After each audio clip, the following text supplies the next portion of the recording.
Hello, today I'm going to start a topic from security analysis and portfolio management.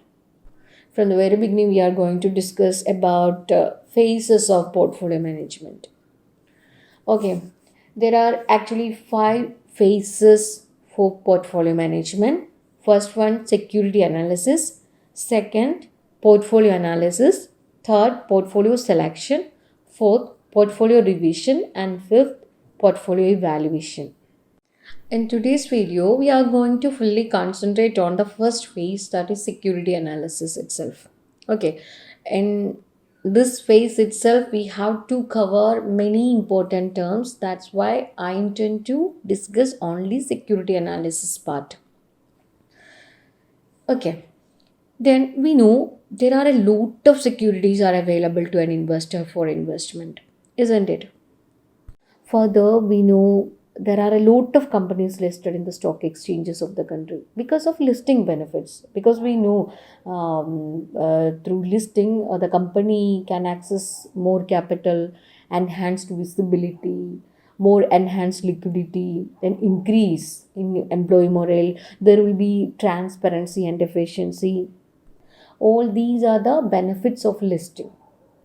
Generally, the securities were classified into ownership securities and creditorship securities. Ownership securities means equity shares, preference shares, and creditorship securities means debentures and bonds. Recently, a number of new or innovative securities are emerged, like there are convertible debentures, deep discount bonds are there, zero coupon bonds are there, floating rates bonds are there, GDR, ADR, euro currency bonds, all are available. Okay, these are all new types or new forms or securities are emerging. So from this vast group of securities, the investor has to choose or select the best security which he considers best. He want to select the best and most efficient security in his investment portfolio, right? So we have to conduct a detailed analysis of the available securities. This is what you mean by security analysis. So it is the initial phase of the portfolio management process. This step include examining the major characteristics of individual securities. Here, major characteristics of security means risk return characteristics. What? Risk return characteristics.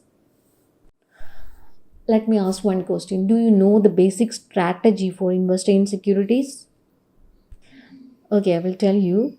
That is, basic strategy in securities investment is to buy underpriced securities and sell overpriced securities. But the problem is how to identify the underpriced and overpriced securities. What do you mean by underpriced and overpriced securities? We can call it as mispriced securities. In security analysis, there are two alternative approaches. First one, fundamental analysis, and second one, technical analysis. First of all, fundamental analysis, the older one. It concentrates on the fundamental factors affecting the company. So what are the fundamental factors affecting the company? EPS of the company, that is earning per share, dividend payout ratio, the competition faced by the company, market share, quality of management. All these are fundamental factors of the company. So, a fundamental analyst studies not only the fundamental factors affecting the company but also the fundamental factors affecting the industry to which the company belongs and also the economy fundamentals. Actually, fundamental analysis itself is a vast concept. We have to talk a lot about the dimensions of fundamental analysis. It includes economic analysis, industry analysis, and company analysis. That we can talk in another video, okay? So here what we are saying that according to this approach, the share price, that is according to fundamental approach, okay, the share price of a company is determined by the fundamental factors.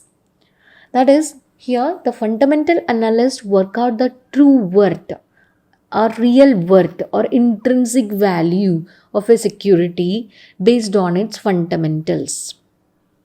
Then he compares this intrinsic value with the current market price.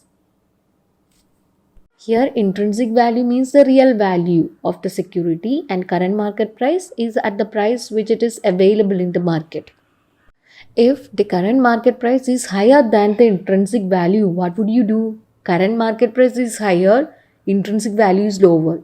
Then the share is said to be overpriced. And if the current market price is lower than the intrinsic value, the share is said to be underpriced. Actually, this underpriced shares, overpriced shares, or what we call mispriced shares, mispriced securities. Actually, this provides an opportunity to the investor to acquire the share or dispose of the share. Okay. So, according to this approach, when would you buy the shares? That is, the investor would buy those securities which are underpriced and sell those securities which are overpriced. We have to buy the underpriced shares and sell the overpriced shares. Because it is believed that the mispricing, that is, this kind of mispricing will be corrected by the market in future. That is, prices of undervalued shares will increase and those of overvalued shares will decline. Clear? The second alternative approach to security analysis is technical analysis. Technical analyst believes that the share price movements are systematic. It will exhibit certain consistent patterns. So, technical analysts study past movements in the prices of shares in order to identify the trends and patterns. Here, technical analysts are not taking into consideration or they are not giving significant consideration to the fundamental factors of the company. Okay. There is a more recent approach to security analysis, that's efficient market hypothesis. Actually, this EMH, that is efficient market hypothesis, is a very relevant topic and we need to discuss more about it and we can discuss it in another video. Okay.